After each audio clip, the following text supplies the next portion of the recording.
Yeah. I now call to order the City of Indianola Council meeting for December 28th, 2023. If we would rise for the Pledge of Allegiance. I pledge allegiance to the flag of the United States of America and to the republic for which it stands, one nation, under God, indivisible, with liberty and justice for all.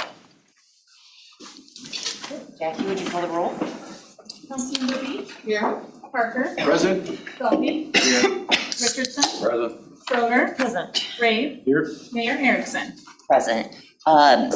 Ben is not with us this evening as he is preparing for our get together after this that everyone is welcome to come to. We will be at the Indianola Wellness Center. Moving on to item 4 is recognition of service of Councilmember Parker and Schroeder.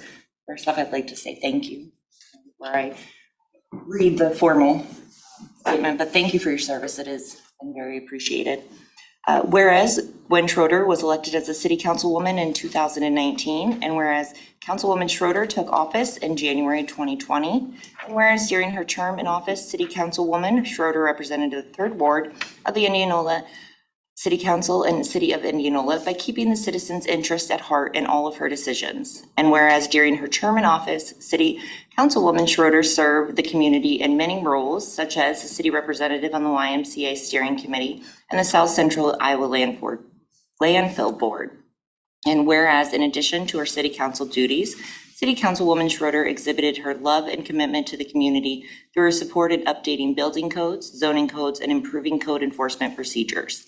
And whereas City Councilwoman Schroeder and her valuable contributions to the council and the passion for the community will be deeply missed. Now therefore be it resolved by the Mayor of the City of Indianola, Iowa, that Councilwoman Schroeder's service to the community is recognized and very appreciated. Thank you. We'll take some pictures. We're all done and not everybody's staring at us taking pictures, so we'll do that before we leave. All right. And now Mr. Parker, you've been here for a very long time and we are very appreciative of his service. Whereas John Parker Jr. was elected as a city councilman in 2011, 2015, and 2019. And whereas Councilmember Parker took office in January 2012, 2016, and 2020. And whereas during his term in the office, City Council Member Parker represented the 1st Ward of the City of Indianola by keeping the taxpayer interest at heart in all of his decisions. And whereas during his term in office, Council Member Parker served the community in many roles, such as the city representative on the Greater Des Moines Convention and Visitor Bureau Committee and the South Central Iowa Landfill Board as well. And whereas in addition to his city council duties, City Councilman Parker exhibited his love and commitment to the community through his involvement in a variety of improvement projects and support for updating the budgeting process and capital planning. And whereas City Councilman Parker and his valuable contributions to the council and passion for the community will be missed. Now therefore be it resolved by the Mayor of the City of Indianola, Iowa, that Councilmember Parker's service to the community is recognized and appreciated. Thank you.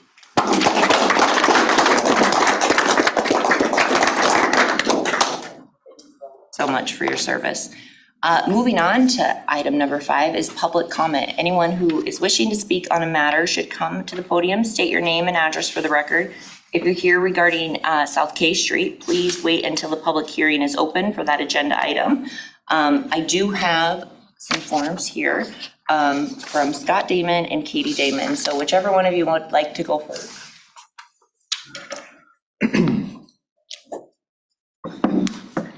Good evening, Scott Damon, 209 West Hillcrest Drive.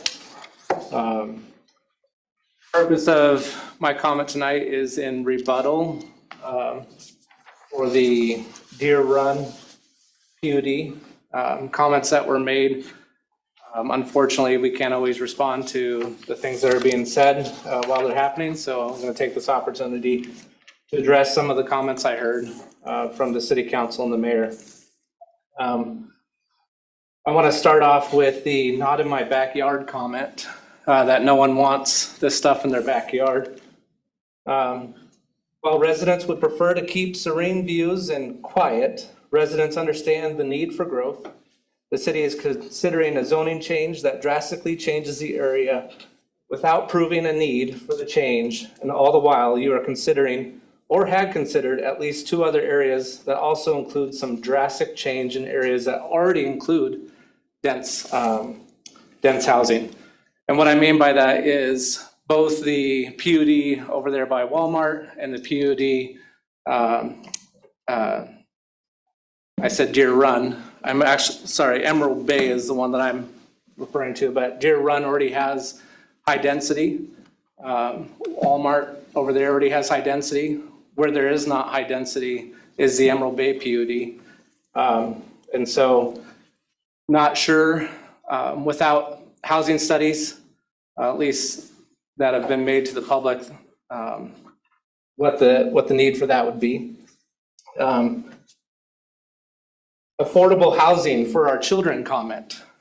I'd like you to consider what will be the average price or average home cost for a home in the Emerald Bay community versus what the cost of a D.R. Horton home currently is. Have you asked the developer what his idea of what one of those places will cost? And I think it might surprise you that how they're drawing it up, it's going to be very comparable, if not possibly more than what a D.R. Horton home is. What will the rent be for a brand new apartment complex that isn't subsidized? And compare that with the cost of a mortgage payment. Those apartments that they want to put in, studio, chic looking apartments, aren't going to be cheap.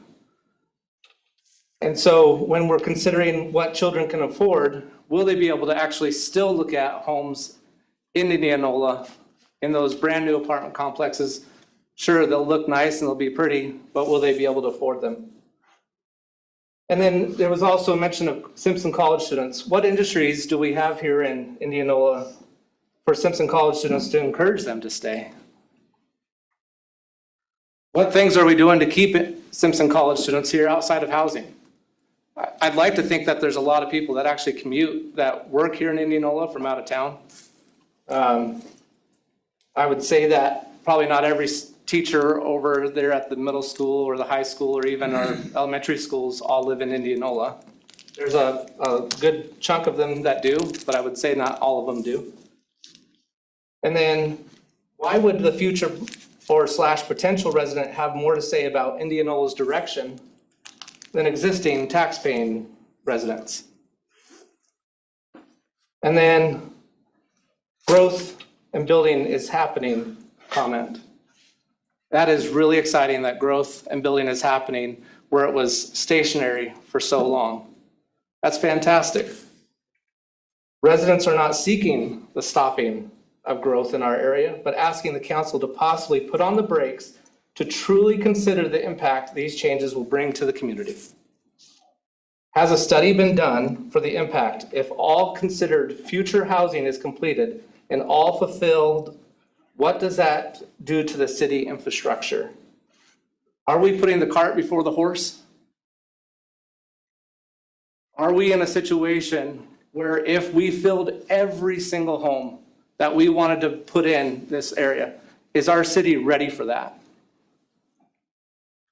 I think, and I'm going to deviate from my notes here a little bit, but I would think that if we were looking at one PUD, okay, and then the city works into that, and then later another PUD, and the city works into that, and then another PUD. You guys looked at 3 PUDs all at the same time, bringing hundreds of units of homes into the area when we still have existing inventory.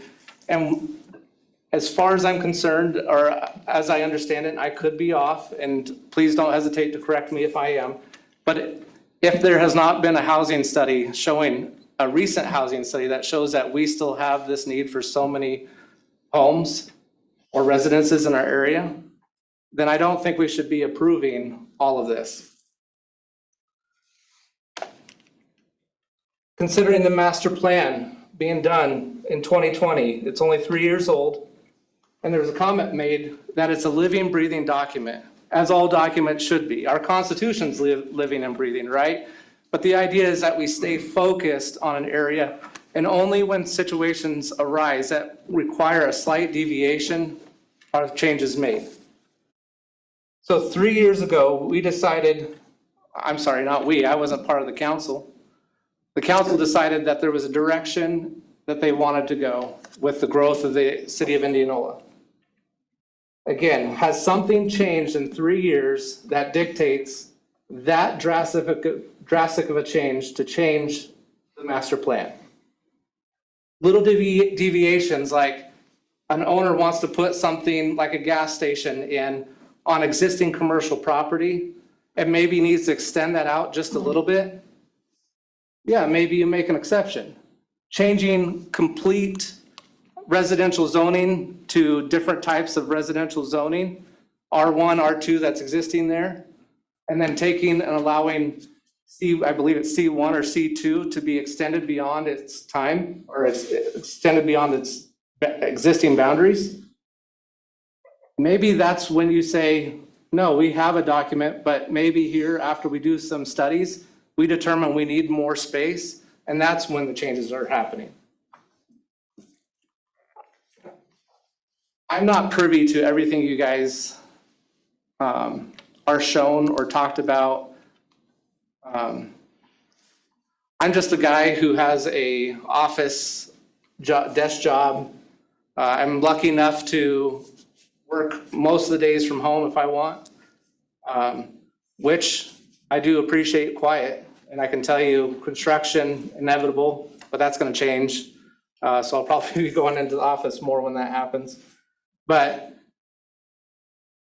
all this to say, I don't think that I'm necessarily smarter or more informed than anybody at this council or planning and zoning.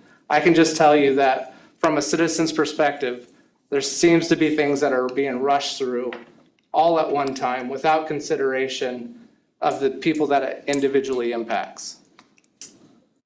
I understand the city needs to grow, and I want the city to grow, but I want to do so at a pace in which the residents still feel like they're a part of the community instead of being thrown or force-fed into a change. So thank you for the opportunity to say this stuff again, and I hope that we'll have many more conversations. I hope to address you guys more in the future. Thank you. Thank you. Hey Scott, you asked some really good questions on rental and purchase price, and I'd like to get those answers for you. If you could pass this, I'll just bring it to you. If you just write your email on it, I'll email you that information. Okay. Because I don't know it off the top of my head, so I'd like to ask the developer.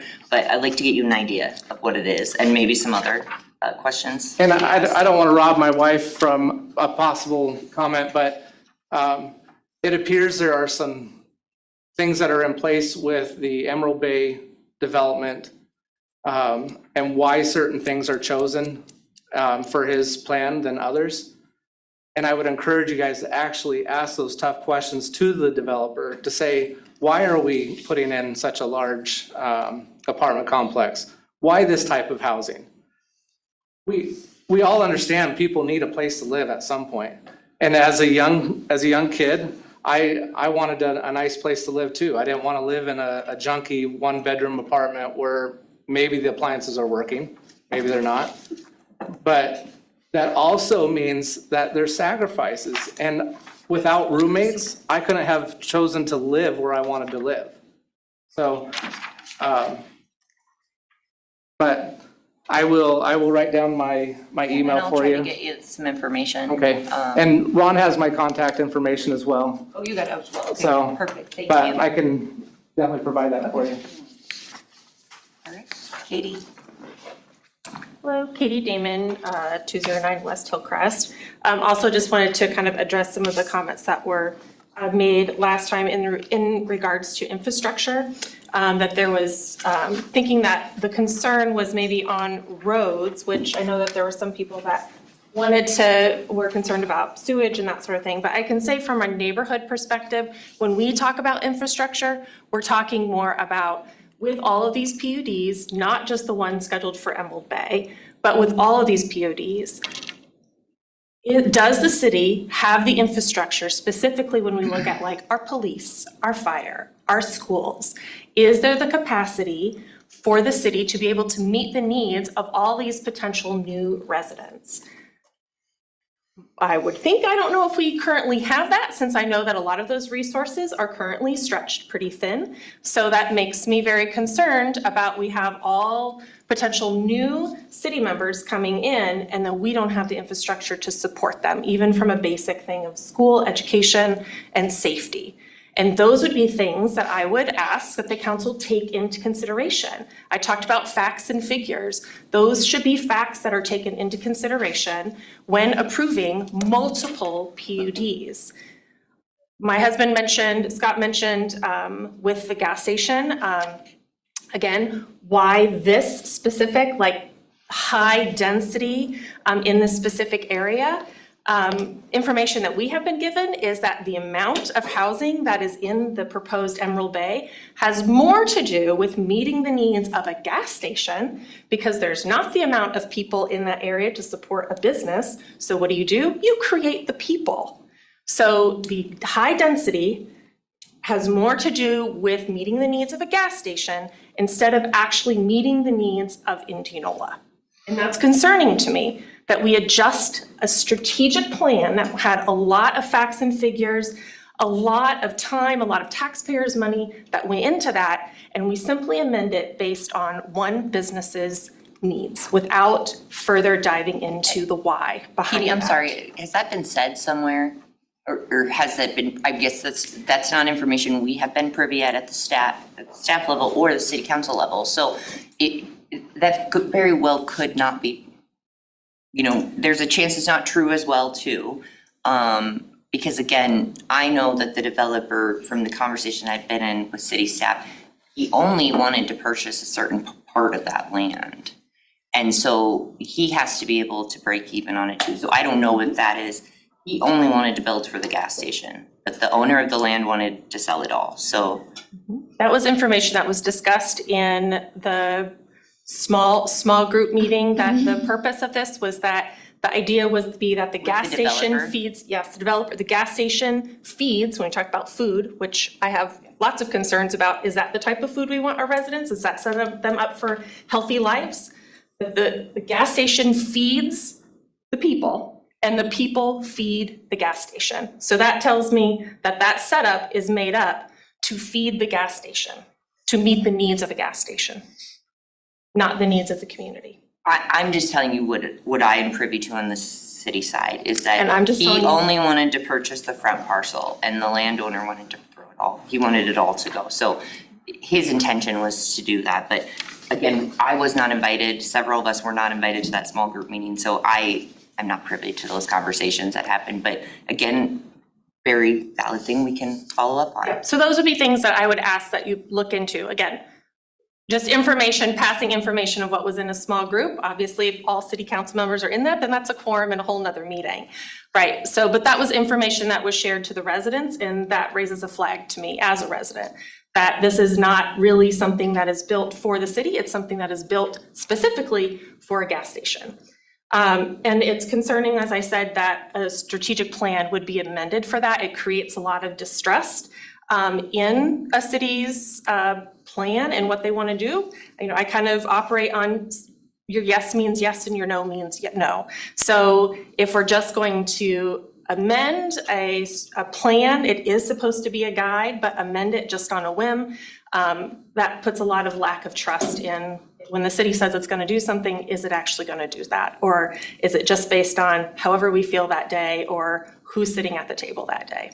A plan has lots of wisdom that goes into it that is meant to be a guide. As people change, there's a guide in place where there is consensus. And so I would ask that those things be, as the things that have been brought up, that those things be considered. As the plan proposed, half of the residents that butt up to that will now have commercial right in their backyard. When Deer Run was put in place, there were concessions made to that plan to protect people's homes. Nothing was made, no concessions, nothing was even put for pause for Emerald Bay. And so as a result, now almost half of the residents who are adjacent to that will now have some sort of commercial property in their backyard. And most of that will be elevated high per conversations in small groups. So while I know that there's conversations of a ditch, when you have commercial, those things are not going to be lower. They are going to be more elevated than the residential spaces. I do want to say there was a concession made. He actually will be putting a 50-foot buffer line from property line on Hillcrest to before any building would start, which is well above what we request. He does not have to put 50 feet, and he also is going to plant trees along that whole line. Concessions to the plan. There were concessions made for Deer Run where there were similar concerns about people's property value and their views. And there were concessions made for Deer Run, yet the residents who had butt up to Emerald Bay, there were not any concessions when there are similar concerns. And more of those residents would have commercial in their backyards. Isn't a lot of the land already commercial over there? Yes, what was already is going to be commercial So it was could have already been built zoned. regardless. It's the half that is closest to Hillcrest on the south side, that was R1. So there was a little bit area of that we But were the rest was all yeah. commercial, so we rezoned. No. Actually, can I come up? Okay, well, I think we're kind of getting into small, Yeah. we can hash that out. So We'll look the at it from the last meeting. when you Residential, weren't so if there. you look at the commercial, there is commercial along the road. And in the proposed plan, I believe the first two houses would have had commercial that would potentially be in the backyard. But the remaining of the residentials down they were not zoned for commercial in their backyard. With the proposed plan in PUD and what went through zoning is now you have half of those residents along there where the commercial is being pushed further back than what was originally proposed. On another topic, just for a moment, I would tell you that we just completed $46 million sewer facility, so all of the infrastructure that you're talking about, I just wanted to address the infrastructure issue, is in place for the kind of development that we're looking at here. I'm not saying that it's right or wrong or anything else, but we just did a substantial completion here shortly of that facility out north of town. Probably have talked to IMU, but the last tour I had of the water facility out at off of South K Street, we've got plenty of water capacity for foreseeable future, even with the inclusion of the things that we're doing now. So I'm just addressing your infrastructure issues. And she's, I think, speaking more of a staff level, like police and fire, emergency. Can I Schools. finish? Yep. Okay. And as far as the fire, No problem. But that's a school problem. I mean, that's something, I served on the school board and that was our issues. We need to be focused on that at the school level. Our focus at the city level is we contact them, let them know, hey, these are the developments that are being looked at. So I mean, We there's are in constant conversations, so. communication with them. and- the last point I wanted to make was on the police department. We are understaffed right now because we've had some officers move to the larger cities. We've also just hired 4 new police officers. And I think I know Lieutenant Keller's back there right now, but I think we're probably in a pretty good position with the staffing that we have, and the police and the fire department just got up to full staffing as well. So I think we're in pretty good shape as far as infrastructure is concerned. That's the only issue I wanted to address for you. We'll continue to work with the schools. I recently met with their new president, and I have encouraged them to look for land on the north side that possibly they have to sit on for 10 to 20 years until the growth is there. And unfortunately, the school district doesn't have any land identified to purchase for future use. And so we're working and we're going to continue to work hand in hand together. And they say there's plenty of room in the schools, so I have to believe them when they tell me that. I know we hear different, but they tell me there is plenty of room, and I see the enrollment numbers in the board packet. So I think we're just fine on the school side. At least their packets make it appear we're just fine. Is there anyone else wishing to speak during this moment? All right, seeing none, I need a first and second motion to approve the consent agenda. So moved. Any questions? Seeing none, Jackie? Councilmember Parker, Aye. Dalby, Aye. Richardson, Aye. Schroeder, Aye. Ray, Aye. Beach. Aye. We are moving on to public consideration and old business. So how we'll do this for those of you wishing to speak, we will open the public hearing with a vote and then staff will present. And then we'll have some questions and then we'll open it up. I do have one public comment here as well too. So I need a first and second motion to open the public hearing for the purpose of hearing property owners subject to assessment and interested parties for or against the improvement it cost, the assessment or the boundaries of the district. Jackie? Councilmember Parker, Aye. Dalby, Aye. Richardson, Aye. Schroeder, Aye. Ray, Aye. Beach. Aye. Maybe we don't. Dave, do you have anything to say on this? Just, How'd the meetings go with the homeowners? yeah, we had a number of meetings with individual property owners. There were several that elected not to meet, but several did, and there were good discussions, a lot of facts, a lot of civil discourse. They were very good meetings. And I guess I just wanted to kind of clarify that the purpose of this meeting is for the assessment. This is a public hearing for the assessments. There will be an additional public hearing if the project goes forward. There'll be another public hearing when the plans are completed and the letting is scheduled. There'll be another public hearing and that'll be on the project details specifically. But tonight we're here to talk about the assessments and the cost of the project. All the schedules are in the packets. Just a quick summary of the kind of the context sensitive redesign of the project. The total project construction cost is estimated to be $2.6 million for the paving project. The total assessable cost, or those costs that through your policy and through the assessment methodology that you approved, those total costs are $529,720. Those are eligible to be assessed. There were 131,000, little over $131,000 worth of improvements that were identified in deficiencies and reductions, so like the corner lot reductions, conditional deficiencies, things of that nature. So the total preliminary assessment is $398,717. You guys up there at Snyder, so there's 44 cents on in addition to that. And that works out to 15.28% of the project. So that is the percentage of the total improvements that are being assessed. What was that again, Dave? The percentage, 15.28%. And I'm sorry, Dave, could you give me the number again? Was it 390? 398,717.44. Dave, just a question too.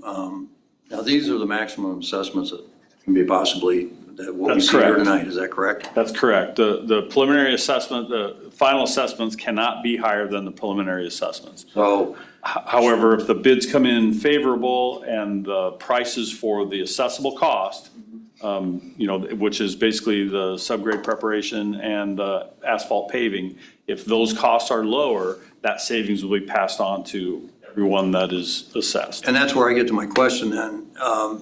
Is there a percentage or what's the, I guess I don't need to know the exact formula, how that works out, but how do you figure out how much of that money, if we save X number of dollars, how do you figure out how much money goes to each of those property owners? So the assessable costs are distributed based on benefit units that are spread over the whole, so each property has a sum total of benefit units. So that's the column on adjusted units of benefit? That's correct. So the ones with the highest benefits would then receive the biggest percentage of that, obviously, Correct. for the reasons for that, okay? Correct. That's what So I, then you How do we take the. determine a benefit unit then? So the benefit unit that's the Flint formula that we're so Yes. fond of. That the benefit, so you get one benefit point per linear foot for the first 50 feet adjacent to the property or to the project. Then the next 50 feet is a half a point. So it's reduced by a half a point for every 50 feet you get away from from the frontage of the project. So the third 50 feet is a quarter, eighth, and then we get into decimals that don't matter, and that's kind of determines that 300 foot. It starts to become not really worth distributing or cutting it in half again. So that's kind of how that benefit unit is calculated. So then the total construction cost divided by the total number of benefit units, and then you get that rate, and then you multiply it times the benefit units per each parcel, and that's how you come up with the assessable cost. Thank you. Sorry, I had one more question. So, and we're only assessing the first 300 feet of a property, right? Correct. No, well, the whole entire property is assessed. The benefit units are only calculated in the first 300 feet. But since the assessment goes against the entire property, the property is assessed. But we're not calculating the benefits. So if the property is Is that deep. just solely because that's what the Flint formula is, or is that just what the? It's kind of by practice, because again, that decimal would be 1/32nd of a point and 1/64th of a point. If you got beyond 300 feet, it starts to be not really significant. So that's why it's kind of cut off. The calculation of the benefit points are cut off at that 300 foot. But the boundary of the assessable boundary encompasses all the property, because the assessment is a lien on the entire property, not just on 300 feet of the property, because. Okay, that's what I was trying to get to, is why we were assessing a value of an entire property if we're only. Because it goes to the allowed whole 300 feet. property, the whole parcel, the whole tax Or the lien. parcel has a lien on it. That's why the description goes all the way around out to the back of the But property. you're only doing 300 feet of the property, the frontage foot, 300 Correct. foot. Or half the distance to the next parallel street. Correct.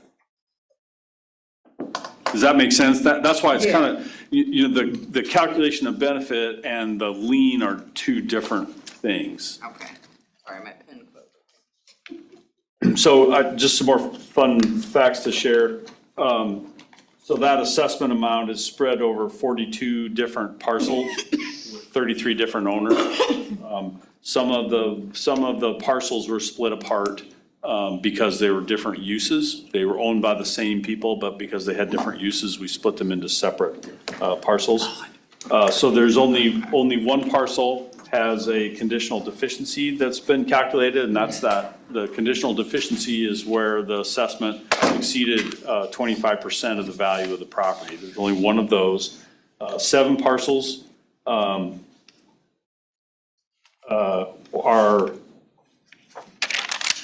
received a deduction. Those are the corner lots or the floodplain deduction. There's 6 parcels that are eligible for ag deferment. And those parcels that wish to seek ag deferment need to notify the city clerk within 10 days of this meeting if the resolution of necessity is passed. So there's a time limit on that, and that was one of the important points we made at the meetings with the property owners. Is How many did you say? How many? 10. 6. There's 6 parcels that are eligible for ag deferment. And there are 5 parcels that are considering a development agreement with the city. Could you, or Jackie might have them, just those 6 parcels, so we can make sure those homeowners are Talk to every one of them. notified? Okay, we Yep. just want to make sure that they know they have those 10 days. And they are zoned agriculture. I mean, it's their zoning. I also took the liberty of thinking that I would see some of them today. I wrote a form letter that they can fill in the parcel number Oh, nice. and get that deferment in a timely manner. Well, thanks. Cheers, Dave. Nice. I really appreciate it. I know that you met with Len and James Berkey, and you really kind of helped fix a question, you helped them with their 2 parcels and kind of solving Right. something, so I really appreciate you doing that. Yep, it has to be, we gotta follow the rules, we gotta be fair. So that's the way we need to do it. I guess that's kind of the summary of kind of the assessment process and how we got to where we are today. Any other questions? Would you leave the form letter with Jackie, though? Sure. Absolutely, Thank you. thank you. All right, anyone who is wishing to speak on this matter can come to the lectern, state your name and your address for the record. Hi, Mayor Barberis, 1301 South K Street. It's my understanding that if I do the developmental agreement, that I would be charged the same interest rate as the current bond rate. What I have not gotten an answer to is the balance of that assessment. So right now, my assessment is at 27,000, so say we cut it in force. If that other 20-some thousand dollars, is that going to still accrue at that same interest rate? And that I have not gotten an answer to. I don't know whether anybody happens to know. Dave, do you know? I did look that up Did after you you? asked me, Okay. and the deferred amounts do not accrue. Okay, And that's in the, I learned something right in the tonight. code. All right, thank you. Anybody else wishing to speak? I do have one that I can read. I have one from Eric Vander Linden, and addresses 1203, 1205, 1207, 1209 West Second Avenue. Based on Iowa Code 384.73, we disagree with the proposed reassessment. The code states proposed reassessment in proportion to and not to excessive benefits. We do not understand how this project will benefit our property, will not be gaining access to K Street, nor do we request one. Cost of the project will lower our property value by the same amount of the final assessment. Also, only property that is with 300 feet should be included in the assessment for a property that would only include 2 of our buildings. We feel that this project should be done, but at the same time disagree with how the cost is allocated and do not support the K Street project. And I think we've got one of those concerns answered, of why it is done that way this evening with the 300 feet. Anybody else wishing to say anything? All right, I need a first and second motion to exit the public hearing. So moved. Jackie? Councilmember Dalby, Aye. Richardson, Aye. Schroeder, Aye. Ray, Aye. Beach. Parker. Aye.